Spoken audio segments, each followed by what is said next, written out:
شان کیسی ہے اس کے بارے میں نبی پاک علیہ الصلوۃ والسلام جب رجب آتا تھا نا تو میرے آقا یہ دعا فرمایا کرتے، اللہم بارک لنا فی رجب و شعبان وبلغنا رمضان، اے رب کریم رمضان میں رجب اور شعبان میں برکت عطا فرما اور ہمیں رمضان سے ملا دے۔ رجب کا احترام کرنا یہ اللہ کو کتنا محبوب ہے۔ حضرت عیسیٰ روح اللہ علی نبینا علیہ الصلوۃ والسلام کے دور کا میں آپ کو ایک واقعہ سناتا ہوں کہ ایک شخص تھا، ایک مدت سے ایک عورت کے بارے میں اس کے دل میں برے خیالات تھے، اور ایک بار اس کو موقع ملا، اس عورت پر اس نے کنٹرول حاصل کر لیا۔ قریب تھا کہ وہ گناہ کرتا، اس نے دیکھا کہ لوگ چاند دیکھ رہے ہیں، پوچھا یہ مسلمان، وہ مسلمان بھی نہیں تھا، غیر مسلم تھا، تو اس نے کہا یہ لوگ کس چیز کا چاند دیکھ رہے ہیں، کس مہینے کا چاند دیکھ رہے ہیں؟ تو کہا مسلمان جو ہیں رجب کے مہینے کا چاند دیکھ رہے ہیں۔ اللہ اکبر! جب اس نے سنا کہ رجب آ گیا ہے وہ اس عورت سے دور ہو گیا، گناہ سے باز رہا۔ اللہ کریم نے حضرت عیسیٰ علیہ السلام پر وحی بھیجی کہ اے عیسیٰ اس شخص کے پاس جاؤ، اس سے ملاقات کرو۔ جب آپ اس کے پاس گئے، اپنی تشریف آوری کا سبب بیان کیا۔ اللہ اکبر! جب اس نے سنا اس کا دل نور اسلام سے جگمگا اٹھا، کلمہ پڑھ کر مسلمان ہو گیا۔ تو پتہ یہ چلا کہ پہلے زمانے میں صرف مسلمان نہیں، غیر مسلم بھی اس مہینے کا ادب کیا کرتے تھے۔ رجب کے ورڈز کتنے ہیں؟ 3، را، جیم اور با۔ سبحان اللہ! علماء کہتے ہیں اس کی انٹرپریٹیشن بڑی خوبصورت علماء نے بیان کی۔ را سے مراد رحمت الہی، جیم سے مراد بندے کے جرم، با سے مراد بر یعنی بھلائی، گویا اللہ کی رحمت یہ اعلان کر رہی ہے کہ میری رحمت اور میری بھلائی کے درمیان میرے بندوں کے جرموں کو کر دو تاکہ میری رحمت اس کی بخشش فرما۔ This is the time to repentance۔ رجب توبہ کا مہینہ۔ سبحان اللہ! رجب کے بارے میں آتا ہے کہ رجب اللہ کا مہینہ ہے، احادیث میں ملتا ہے رجب اللہ کا مہینہ۔ آقا فرماتے الشعبان شہری، شعبان میرا مہینہ ہے اور رمضان میری امت کا مہینہ ہے۔ تو یہ بہت خوبصورت سیکوینس شروع ہو رہی ہے کہ یہ مہینے ضائع کرنے والے نہیں، ہاں یہ مہینے اللہ کی رحمت کو لوٹنا اس مہینے میں۔ اور سبحان اللہ! ایک بہت خوبصورت بات میں بتاؤں کہ نبی پاک علیہ الصلوۃ والسلام فرماتے ہیں 5 راتیں ایسی ہیں جس میں دعا رد نہیں ہوتی۔ حدیث پاک فرمایا رجب کی پہلی رات، 15 شعبان شب برات جو ہوتی ہے، ٹھیک ہے، پھر فرمایا جمعرات اور جمعے کے درمیان کی رات، نمبر 4 عید الفطر کی چاند رات، نمبر 5 عید الاضحیٰ کی چاند رات۔ اور رجب کے روزوں کی تو کیا بات ہے، احادیث میں یہ فضیلت آتی ہے جو رجب میں پہلے دن کا روزہ رکھے، پہلے رجب کا 3 سال کے گناہوں کا کفارہ ہے، دوسرے دن کا روزہ رکھے 2 سال کے گناہوں کا کفارہ، اور تیسرے دن کا روزہ رکھے تو 1 سال کے گناہوں کا کفارہ۔ پھر پورا رجب جو ہے وہ ہر روزہ جو وہ 1 مہینے کے گناہوں کا کفارہ ہے۔ اب تو سردیوں کے دن ہیں، ویسے ہی ہم میں سے کئی لوگ لیٹ لنچ کرتے ہیں، 6 سوا 6 بجے افطار ہو جاتا ہے، ہو سکے تو نفلی روزے رکھیں، یہ عبادت کا مہینہ ہے۔ علامہ صفوری رحمت اللہ تعالی علیہ فرماتے ہیں کہ رجب بیج بونے کا مہینہ ہے، شعبان پانی ڈالنے کا مہینہ ہے، اور رمضان فصل کاٹنے کا مہینہ ہے۔ اور بڑی خوبصورت اس کی تفصیل بیان فرماتے ہیں کہ جو بندہ رجب میں عبادت کا بیج نہیں بوتا، شعبان میں ان بیجوں پر اپنے آنسوؤں سے پانی نہیں ڈالتا، آبیاری نہیں کرتا، وہ رمضان میں رحمت کی فصل کیسے کاٹ سکے گا؟ تو this is the time to prepare yourself۔ یہ تو وقت آ گیا مسجد کی طرف آنے کا، تلاوت کرنے کا، روزے رکھنے کا۔ اگر کوئی دوری ہو گئی عبادت سے تو پھر جڑ جائیں، اور رحمتوں والے مہینے شروع ہو رہے ہیں۔ تو اے میرے پیارے اسلامی بھائیوں، اللہ کرے کہ ہم رجب میں اللہ کی عبادت کر کے، اپنے گناہوں کی معافی مانگ کے ہم اس رجب کو اس طرح گزاریں۔ اور رجب ایک اور کام کرنے کا بڑا زبردست میں آپ کو بتا دوں کہ نبی پاک علیہ الصلوۃ والسلام فرماتے ہیں، حضرت عبداللہ بن زبیر رضی اللہ عنہ سے روایت ہے کہ جو ماہ رجب میں کسی مسلمان کی پریشانی دور کرے، اللہ عز و جل اس کو جنت میں ایسا محل عطا فرمائے گا جو حد نظر تک وسیع ہوگا۔ تم رجب کا اکرام کرو، اللہ کریم 1000 کرامتوں کے ساتھ تمہارا اکرام فرمائے گا۔ اللہ کرے کہ ہماری کوئی نماز قضا نہ ہو، ہم اس پہ نفلی روزے رکھیں، اس پہ درود پاک کی کثرت کریں، استغفار کی کثرت کریں۔ اللہ کا مہینہ ہے، خوب اللہ کی طرف لو لگائیں، یا اللہ تیرا مہینہ آ گیا، بندہ بھی تو میں تیرا ہوں، میرے مولا تو میری مغفرت فرما دے۔ اللہ ہمیں اس مہینے کی برکت عطا فرمائے۔ درود پاک پڑھنے کے بے شمار فضائل و برکات ہیں۔ بڑی مشہور حدیث ہے، اللہ کے نبی علیہ الصلوۃ والسلام فرماتے ہیں کہ جو جمعہ کے دن 200 بار درود پاک پڑھے، اللہ اس کے 200 برس کے گناہ معاف فرما دیتا ہے۔ تو یہ ہمیں غور کرنا ہے اور ہمیں جمعے کے دن کثرت سے درود پاک پڑھنا ہے۔ آئیے مل کر محبت کے ساتھ باواز بلند درود پاک پڑھ لیں۔ صلو علی الحبیب صلی اللہ تعالی علی محمد صلی اللہ علیہ وسلم۔ قرآن پاک کی وہ آیتیں جس میں رب کریم نے مومنوں سے براہ راست بات کی ہے، مسلمانوں سے براہ راست بات کی ہے، اور فرمایا یا ایھا الذین آمنو، اے ایمان والو۔ وہ ہم نے انشاءاللہ سیریز کو لے کے چلنا ہے، اور ہم نے اس بیان کا یا اس ٹاپک کا نام رکھا ہے قرآن کی باتیں۔ تو پہلی آیت ہم کور کر چکے تھے جس میں نبی پاک علیہ الصلوۃ والسلام کی شان بڑے شاندار انداز میں سورہ بقرہ کی وہ آیت تھی جس میں ہمیں یہ بتایا گیا تھا کہ اے ایمان والو، پیارے آقا سے بات کیسے کرنی ہے، ان کو راعنا نہیں کہنا، ان کو انظرنا کہنا ہے۔ آج جو ہم نے آیت پڑھنی ہے قرآن پاک کی، جس آیت کو سمجھنا ہے، یہ بھی قرآن پاک کی سورہ بقرہ کی آیت ہے، پارہ نمبر 2 ہے اور آیت نمبر 153 ہے۔ بیوٹیفل آیت and so many good lessons from that آیت۔ اب وہ آیت کون سی ہے؟ بسم اللہ الرحمن الرحیم، یا ایھا الذین آمنوا استعینوا بالصبر والصلاۃ ان اللہ مع الصابرین۔ ترجمہ اس کا کیا ہے؟ اے ایمان والو، صبر اور نماز سے مدد مانگو، بے شک اللہ صابروں کے ساتھ ہے۔ اب یہاں بہت خوبصورت باتیں ہمیں سیکھنی ہیں کہ صبر اور نماز سے مدد مانگو۔ قرآن ہمیں راستہ بتا رہا ہے کہ آپ کو ہیلپ چاہیے تو صبر اور نماز کے ذریعے آپ نے ہیلپ لینی ہے۔ اب اس کا مطلب یہ ہوا کہ عبادات کی ادائیگی، گناہوں سے رکنے اور نفسانی خواہشات پورا نہ کرنے پر صبر کیا جائے، اور نماز چونکہ تمام عبادات کی اصل ہے، اہل ایمان کی معراج ہے، اللہ اور بندے کے درمیان ایک بیوٹیفل کانٹیکٹ ہے، تو اس لیے اس سے بھی مدد طلب کرنے کا حکم دیا گیا ہے۔ یہ بھی یاد رہے کہ بدن پر باطنی اعمال میں سب سے سخت صبر ہے اور ظاہری اعمال میں سب سے مشکل نماز ہے۔ یہ بڑی اہم بات ہے۔ کچھ اعمال وہ ہیں جن کا تعلق دل سے ہوتا ہے، انسائٹ ہوتا ہے۔ انسائٹ اعمال میں سب سے مشکل کام کیا ہے؟ صبر کرنا۔ اور ظاہری عبادتوں میں، جسمانی عبادتوں میں سب سے مشکل کام کیا ہے؟ نماز پڑھنا۔ تو یہ دو اہم کام دیے گئے کہ صبر اور نماز سے مدد چاہو۔ اچھا، اب ہم دیکھتے ہیں کہ صبر اور نماز سے مدد ملتی کیسے ہے، اور سرکار دو عالم صلی اللہ تعالی علیہ وسلم کا اس میں کیا معمول تھا، اب ذرا سنیے گا۔ اب نبی پاک علیہ السلام پہ یہی معمول تھا۔ حضرت حذیفہ رضی اللہ تعالیٰ عنہ فرماتے ہیں نبی کریم علیہ السلام کو جب کوئی سخت مہم پیش آتی تو آپ علیہ السلام نماز میں مشغول ہو جاتے۔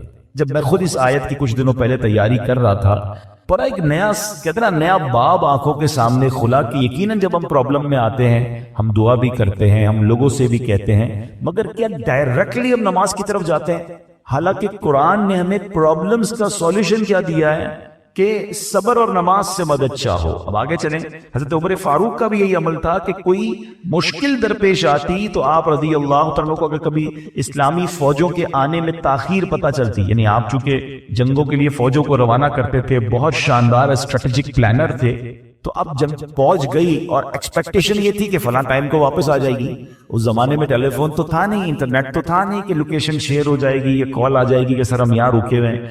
ٹائم ہو جاتا اور فوج واپس نہ آتی نا، تو آپ اب اس کو کیا کرتے؟ کہ اب پتہ تو نہیں کیا ہوا، ان کے ساتھ ساتھ خیریت سے آ جائیں، تو آپ نماز میں مشغول ہو جاتے، نماز کے لیے کھڑے ہو جاتے ہیں۔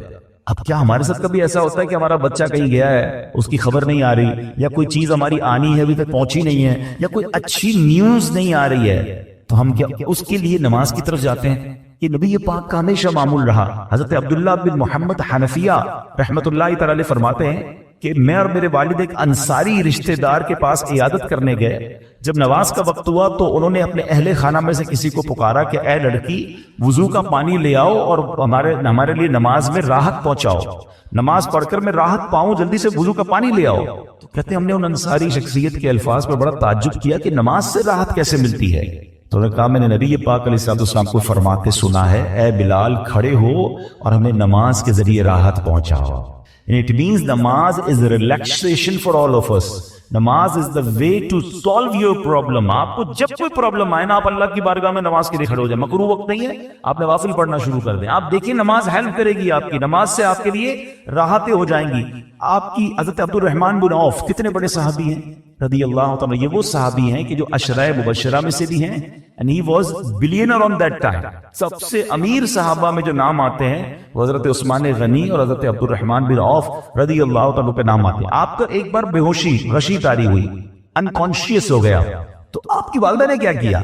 آپ کی والدہ، لوگ سمجھے کہ آپ کی جان نکل گئی ہے، آپ کی والدہ مسجد کی طرف چل پڑی تاکہ وہاں جا کے نماز پڑھیں اور اس سے مدد حاصل کریں. جب حضرت عبد الرحمن بن عوف کو ہوش آیا نا، تو لوگوں نے کہا کہ آپ کی طبیعت کیسی ہے؟ تو آپ نے کہا کیا مجھ پر غشی طاری ہو گئی تھی؟ تو کہا جی. تو کہتے ہیں بے شک میری بے ہوشی میں میرے پاس 2 فرشتے آئے اور کہنے لگے تم چلتے نہیں کہ ہم تمہیں خدا کی بارگاہ میں لے جائیں اور تمہارے بارے میں فیصلے لیے جائیں؟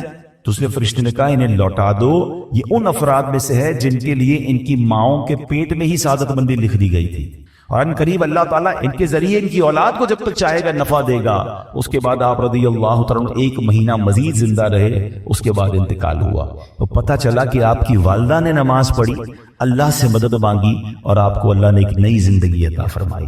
تو آپ اپنی زندگی میں اس پریکٹس کو آج اس آیت سے دیکھیں. ہم نے کرنا کیا ہے؟ ہم جو بیان میں آئے تو صرف بیان نہیں سننا ہے، ہم نے اللہ نے مجھے کہا کیا ہے. ہم اس ٹاپک کو لے کے اسی لیے چل رہے ہیں نا کہ میرے رب نے ڈائریکٹلی مجھ سے کیا بات کی ہے. تو آج اس آیت میں یہ لیسن مل رہا ہے کہ جب کسی پرابلم میں ہے، کلیمٹی میں ہے، تو اللہ کی طرف جانا ہے اور نماز سے مدد چاہنی ہے. وَاسْتَعِينُوا بِالصَّبْرِ وَالصَّلَاةِ. اچھا اب آپ دیکھیں پیارے آقا کی نماز کی کیسی عادت تھی.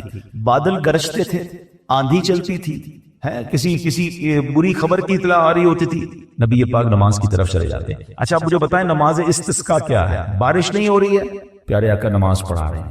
سورج گہن ہو رہا ہے، نبی پاک نماز پڑھا رہے ہیں. چاند گہن ہو رہا ہے، پیارے آقا نماز کی طرف. یعنی کس قدر اللہ کی طرف رجوع ہے. and whenever anything bad happen یا going to bad happen، ہونے والی لگ رہی ہے، کچھ بڑا ہونے والا ہے، ہمیں بھی تو خبریں آ رہی ہوتی ہے نا کہ بھائی کل بہت شدید بارش ہوگی، نہ کرے کوئی اور بری خبر ایکسپیکٹیشن ہے، آپ کو کاروبار میں کوئی ایسی خبر آنے کا ڈر ہے، یا آپ کی کوئی شپمنٹ جاری ہے، واٹ ایور آپ چاہتے ہیں ہر چیز بہتر ہو جائے. قرآن نے فارمولا دیا نا وَاسْتَعِينُوا بِالصَّبْرِ وَالصَّلَاةِ. اللہ نے ڈائریکٹلی مجھے اور آپ کو کہا ہے. تو from now on words make your practice کہ میں نے انشاءاللہ نماز سے مدد لینی ہے. اور آپ اپنی آنکھوں سے دیکھیں اور آپ اللہ سے عرض بھی کریں کہ اللہ تو نہیں قرآن میں کہا ہے مدد لے، میں نے کھڑا ہو گیا نماز کے لیے. تو نماز سے آپ نے مدد لینی ہے. اچھا اب اس کے بعد آیت کا جو سیکنڈ پارٹ ہے کہ صبر سے بھی مدد لینی ہے. اور آگے کیا فرمایا؟ ان اللہ مع الصابرین، اللہ صابروں کے ساتھ ہے. سبحان اللہ. اس کا مطلب یہ ہوا کہ اللہ تعالیٰ اپنے علم و قدرت کے ساتھ ویسے تو ہر کسی کے ساتھ ہے، لیکن یہاں صبر کرنے والوں کا خاص ذکر اس لیے ہوا تاکہ انہیں معلوم ہو جائے کہ اللہ تعالیٰ ان کی مشکلات کو دور فرما دے گا. مگر کرنا کیا ہے؟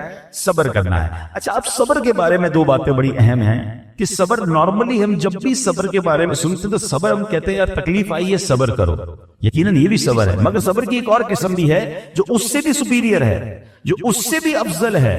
اور وہ کیا ہے؟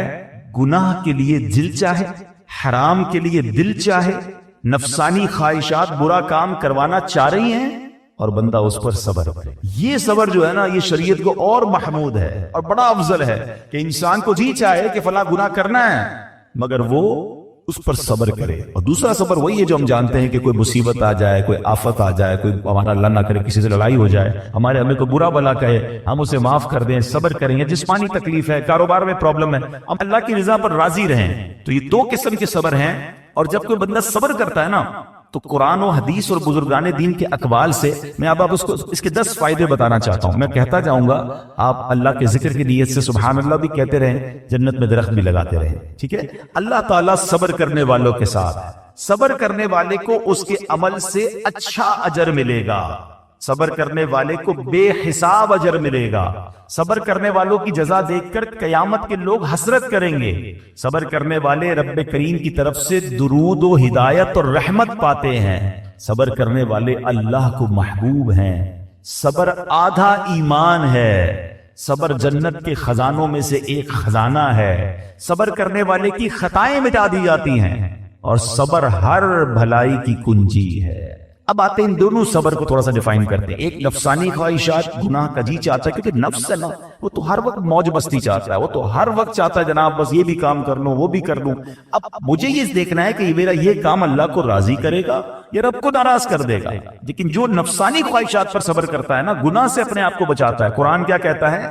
وَأَمَّا مَنْ خَافَ مَقَامَ رَبِّهِ وَنَهَى النَّفْسَ عَنِ الْهَوَىٰ فَإِنَّ الْجَنَّةَ هِيَ الْمَأْوَىٰ، اور رہا وہ جو اپنے رب کے حضور کھڑے ہونے سے ڈرا اور نفس کو خواہش سے روکا تو بے شک جنت ہی اس کا ٹھکانہ۔ دل چاہ رہا ہے، شیطان کہہ رہا ہے کر لے، کوئی دیکھنے والا نہیں، تو علاقہ بھی چینج کر لیا، شہر بھی تبدیل ہو گیا، nobody here to watch you، مگر اللہ دیکھ رہا ہے۔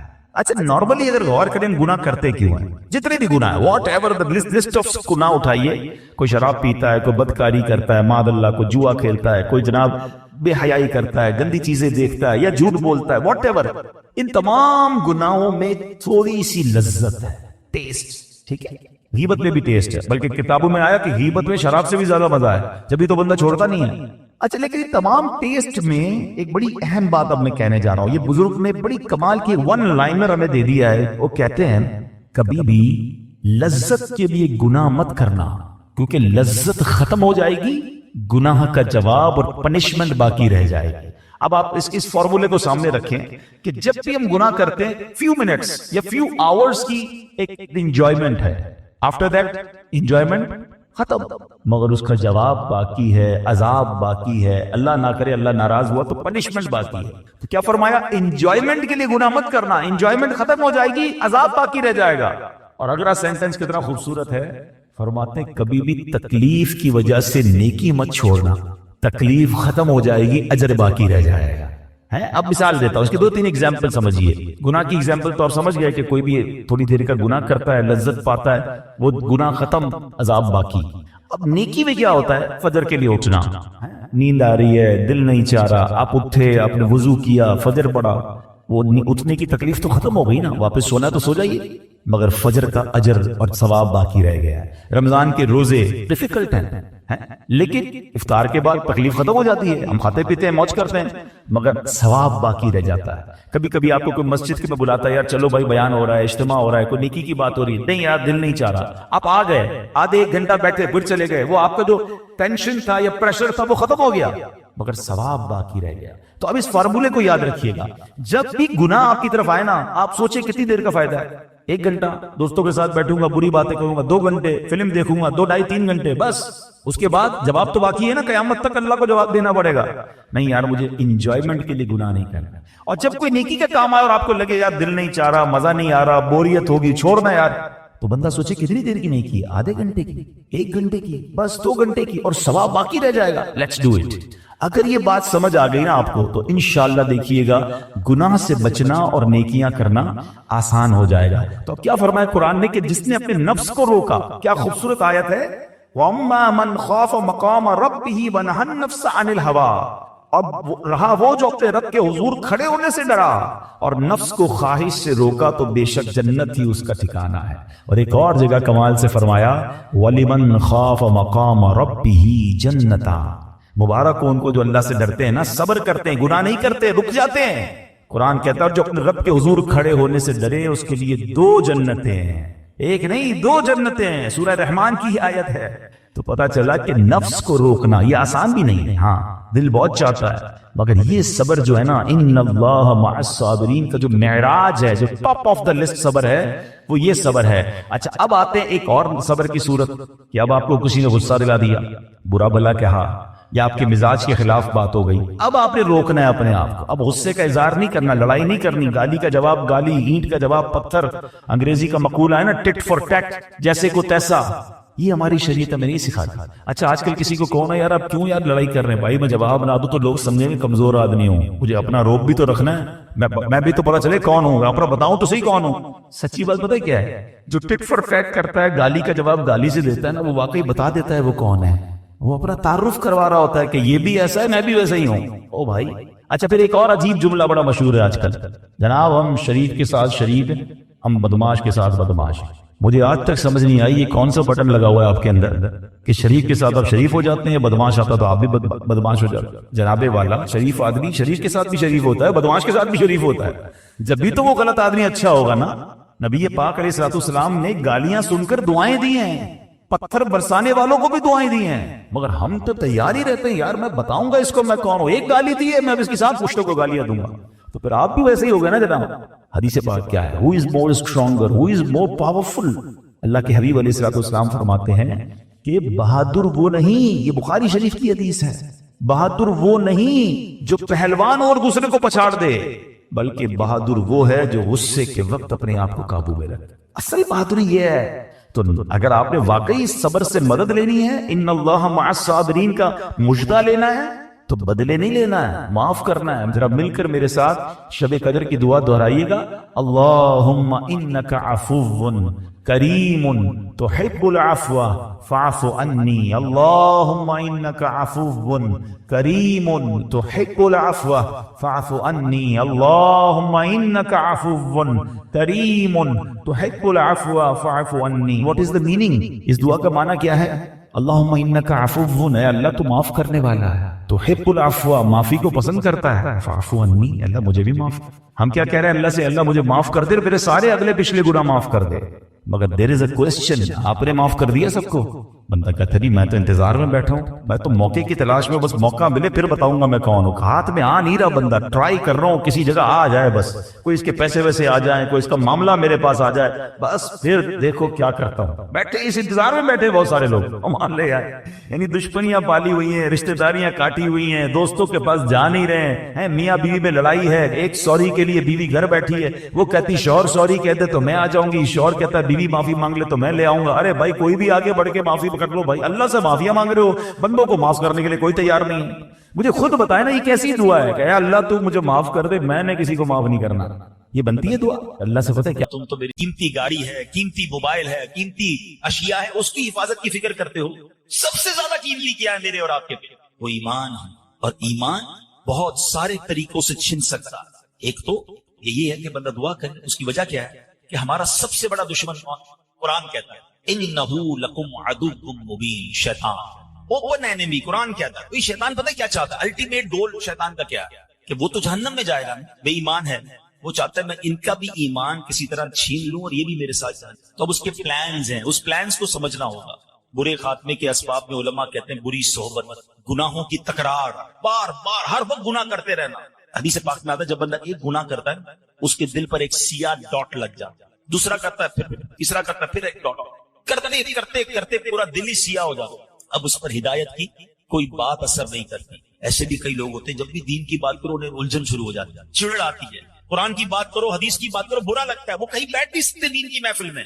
چیک کرو کہیں دل تو سیاہ نہیں ہو گیا، کیونکہ دل سیاہ ہو گیا تو شیطان کا اٹیک کامیاب ہو سکتا ہے، ایمان چھین سکتا ہے۔ دوسرا پرابلم جو ایمان چھین سکتا ہے وہ کفریہ کلمات۔ اب باقاعدہ پلان کیا ہے شیطان نے، ہمارے بچوں کو پتہ نہیں، ہمارے نوجوانوں کو پتہ نہیں ہے، فلمی گانوں میں کفریہ کلمے ڈال دیے، کامیڈی شو کے اندر عجیب عجیب سے چٹکلے آ رہے ہیں جس میں کبھی جنت کا مذاق، کبھی دوزخ کا مذاق، جہنم کے عذاب کا مذاق اڑایا جا رہا ہے، ہم تو جہنم میں جائیں گے، معاذ اللہ کہ وہاں فلاں لوگ بھی ہوں گے۔ یعنی آپ کو اس طرح ہنسایا جا رہا ہے اور لوگ ہنس بھی رہے ہیں، اس کو ریپیٹ بھی کر رہے ہیں، حالانکہ نہیں پتا۔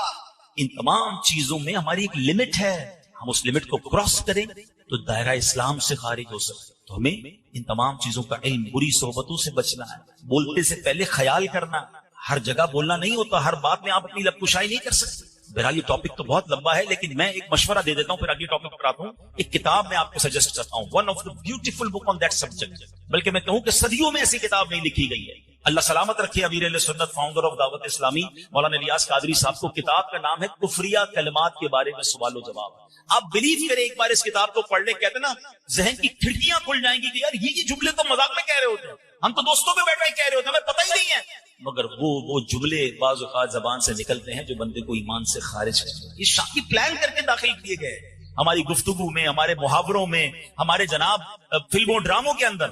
ایمان کی فکر کریں، ولا تموتن الا وانتم مسلمون، مت مرنا مگر مسلمان۔ اب بھی ہو سکتا ہے کسی کے ذہن میں یار یہ مولانا صاحب نئی بات لے آئے، بھائی یہ کہاں ایمان کیسے ختم ہوگا، بھائی مسلمان ہیں، مسلمان ہو کے بھی ایمان سے جائیں گے۔ اعلیٰ حضرت نے 100 سال پہلے ایک بات سمجھائی تھی، سونا جنگل رات اندھیری، چھائی بدلی کالی ہے، سونے والو جاگتے رہیے، چوروں کی رکھ۔ آج ہو کیا گیا ہے کہ قرآن کی انٹرپریٹیشن کرنے، حدیث بیان کرنے، دین بیان کرنے نت نئے لوگ آ رہے ہیں جو کہیں سے علم دین سیکھا نہیں ہے، چند کتابیں پڑھ لی، چند لاجکس پڑھ لی اور لوگ ان کی باتیں سن رہے ہیں۔